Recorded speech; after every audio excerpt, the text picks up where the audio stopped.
My dad joined Starfleet because he believed in it. I joined on a dare. You joined to see if you could live up to him. Star Trek Beyond has just been released on the 50th birthday of the Sci-Fi franchise. This was supposed to be a happy celebration, but as actor Anton Yelchin, who played Chekov, tragically died in a car accident a month ago, things are a bit more subdued. His death was after the shoot though, so it didn't affect the plot of the film.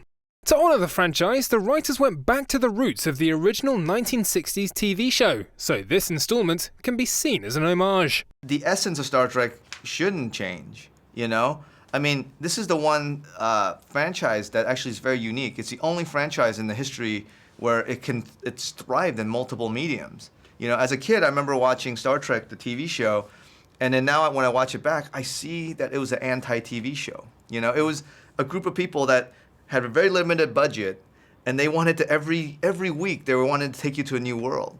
And you could just see them just fighting and struggling with the limitations, but they didn't care, they kept moving forward. You really want to head back out there, huh? This is the 50th anniversary, and in some respects we had to look backwards and kind of take stock of the history that was behind us, but at the same time, you know, move forward into the future with a sense of modernism, and so it was a case of sort of like tying 50 years up in a bow and embodying what's gone before at the same time as plowing forward with some new ideas. What the hell is this? They're boarding us. Abandon ship!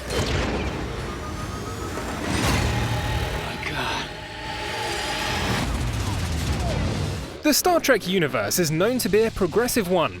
The original series showed the first ever interracial kiss to be aired on TV, and now in this film it's revealed that Sulu's gay and has an adopted son. This is of course also a nod to George Takei, who played the character on the original series and is homosexual in real life. Also, the Star Trek women are strong and powerful, rather than the damsels in distress we see in most movies. I wish we can say that we live in a time where it's expected of women to be physical or to be strong in a physical sense. I didn't have enough of that growing up. So, you know, the action icons that I had were Sigourney Weaver, Linda Hamilton, and maybe some kung fu fighter from one of those martial arts movies. I did have an affinity for that because I liked it. I like action movies. So I wanted to see more of myself, more women. That's something that I do take a great pride in doing. I know why you're here, why we are all here. Our captain will come for us. Mercy will be the last thing on his mind.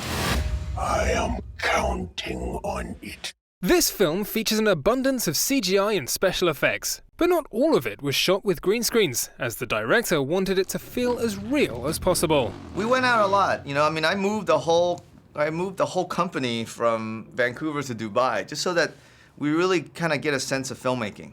Sometimes you get lost because you're in a room and just green screen. And yeah, I mean, those tools are available, but I tried really hard to make sure that whatever decision that was made, that they really get a sense of place.